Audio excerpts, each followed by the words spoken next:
And we begin with breaking news. A truck driver leaving a trail of destruction along I-10 from Alabama to Mississippi, hitting an ambulance and 3 cars in Alabama before crossing state lines to engage in a 5-hour standoff in Mississippi.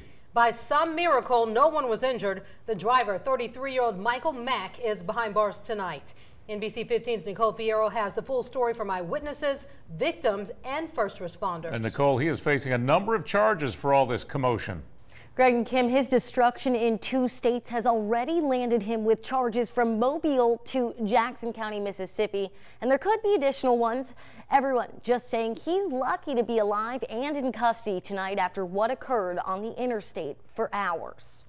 5 hours, an interstate shut down. Every law enforcement agency in the area surrounding one truck, one driver, 33-year-old Michael Troy Mack from Baton Rouge. This guy just reloaded and he's headed back. I think you're hearing the sound of Tammy Ragsdale's voice behind this video. She was headed to Bible study with her 80-year-old mother when they suddenly found themselves behind a standoff between Mack and just about every law enforcement agency in the area. Border Patrol, the DEA, troopers, deputies. Well, we're from a little town, you know, the whole area, and it's pretty crazy to see something like that going on. But it was exciting, but it was scary. The scare along the interstate started at the Pilot truck stop in Alabama. That's where the Mobile County Sheriff's Office says Mack intentionally struck this Mobile County ambulance with his 18-wheeler.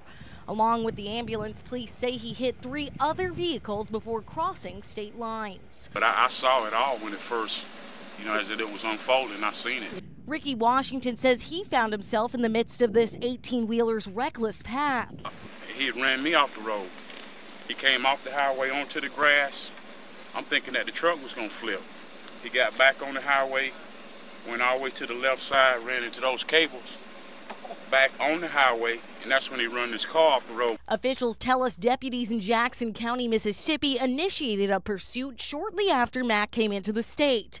Police say he was in the middle of a road rage situation with another driver on the interstate when they started going after him. He didn't pull over right away, but when he did, they noticed he had a machete. And we didn't know what his intentions were. We didn't know what else he had in the vehicle.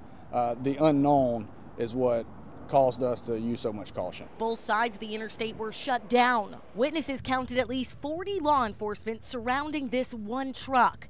Mack didn't surrender right away. He instead went into his car for 5 hours, negotiating with deputies on the phone. Ultimately, what we wanted to do is what we did. We wanted to handle the situation without anybody getting injured. Sure, some people's their time was messed up through the day because of the diversion of traffic. However, at the end of the day, we did exactly what we planned on doing with him surrendering without incident. Now, this driver is being held without bond in Mississippi tonight. Kim and Greg?